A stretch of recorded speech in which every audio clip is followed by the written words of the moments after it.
নমস্তে মিত্রগণ, আজকে আমরা আলোচনা করব বাইবেলের বিশ্রামবার বা গডের বিধান।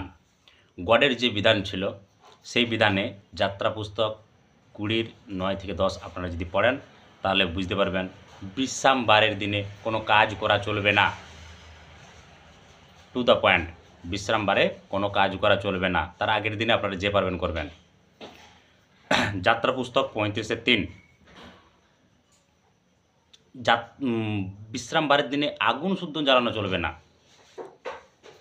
যাত্রা পুস্তক 16:23 রান্না করার সব কিছু আগে করে নেবেন, কিন্তু বিশ্রামবারের দিন কোনো কিছু করবেন না। যাত্রা পুস্তক 31-15 পড়লে কেউ যদি বিশ্রামবারে কাজ করে তাকে হত্যা করার বিধান দেওয়া হয়েছে। এই হচ্ছে বিদেশি বর্বর বাইবেলের নির্মমতা। আসলে মূর্খরা তো জানে না, সেই জন্য মূর্খামি করে বলে। জিসকেল 20:13 তাদের উপরে কোপ ঢালা হবে, তাদেরকে শাস্তি দেওয়া হবে কেউ যদি বিশ্রামবারে কাজ করে।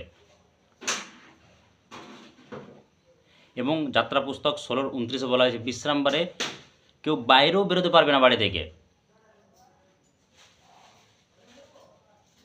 এবং গণনা পুস্তকে 15:36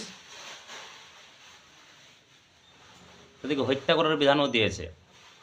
তো বিশ্রামবারের যদি কাজ করেন, গডের বিধান, আপনাদেরকে হত্যা করা হবে।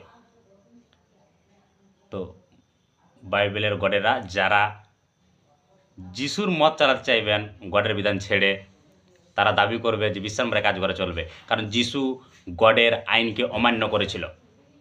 যিশু বলেছিল আমি মোশির বিধি ব্যবস্থা পালন করতে এসেছি। কিন্তু আমরা যদি দেখি নতুন নিয়ম, যেটা যিশু জন্মানোর 250 বছর পর, আরও বহু বছর পর ধরে সেই গল্প কথা লেখা হয়, তাদের শিষ্যের নাম করে, তারা অন্য লোকের নাম করে, সেখানে কিন্তু সে গডের আইন ব্যবস্থা পরিবর্তন করে দিয়েছে। আসলে গডের তো নতুন নতুন আইন প্রণয়ন করে না, সেই জন্য। তো আসুন আমরা এই মূর্খ বাইবেলের গডকে প্রত্যাখ্যান করি।